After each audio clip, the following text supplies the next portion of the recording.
So you might as well, if you really are so inclined to have a conversation with people you don't agree, stay on those assumptions because that's where you differ. You're just Mm. wasting time further down the road. Mm. In terms of this hostile now conversation world we're living in, how much do you think the internet plays a role in this? Because obviously we all get that it's some, but I have this theory that the internet's kind of like we're holding up a mirror to society, but it's got a wave in it. It's like a fairground mirror. And Mhm. so what we're getting reflected back isn't exactly accurate. We're kind of getting the most hostile voices all the time. We're getting the most extreme voices. If I put out a tweet today and said, I had a very nice, relaxing morning, I had a good coffee, and now I'm going to, chill out and watch a game, that's not going to go viral.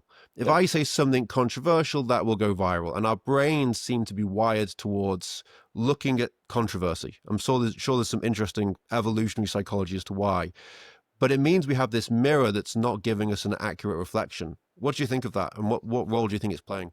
Yeah, 100%. I think it's the algorithms are now creating intentionally echo Mm, chambers, right? Because the mm, algorithm learns very quickly what you like, and it will continue to show you that. And then you normalize your echo chamber, and then kind of refuse to listen to the other side of it because that's all you're hearing. And then I think when you combine that with the fact that controversy sells, and that's not just the internet, but that's even media, right? I mean, at the end of the day, these are businesses, and they're not loyal to being like the fourth estate of this government, of this nation. They're loyal to surviving financially, and I kind of get that. Like I get it. I mean, I'm in the corporate America, and if you're not profitable, you're going to go away. mm, But we need to realize the consumers of that media that that's what they're doing. Outrage sells. It just does.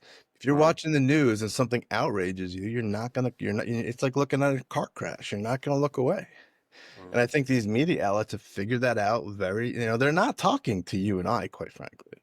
They're No. just more, and same thing with politicians. It's like they're not talking to you and I because they're saying things that we both would call BS on very quickly.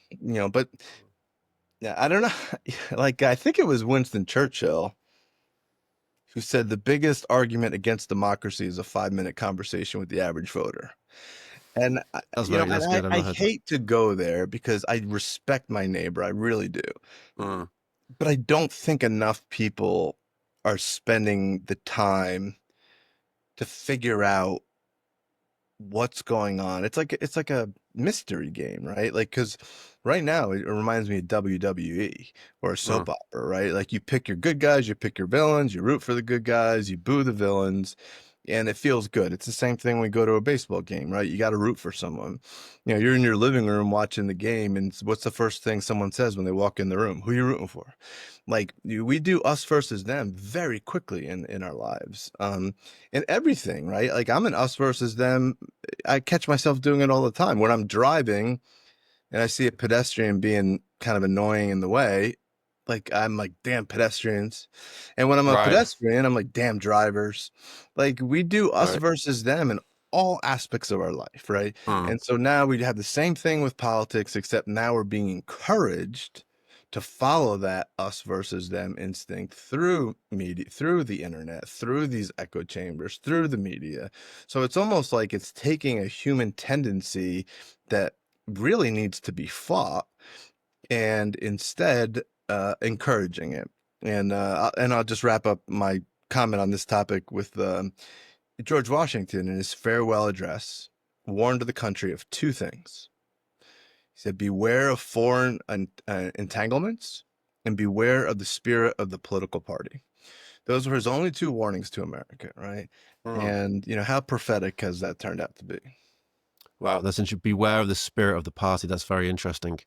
Yet we've become so tribal. I had a point earlier I forgot, but you reminded me is that we've politics has become way too team sporty.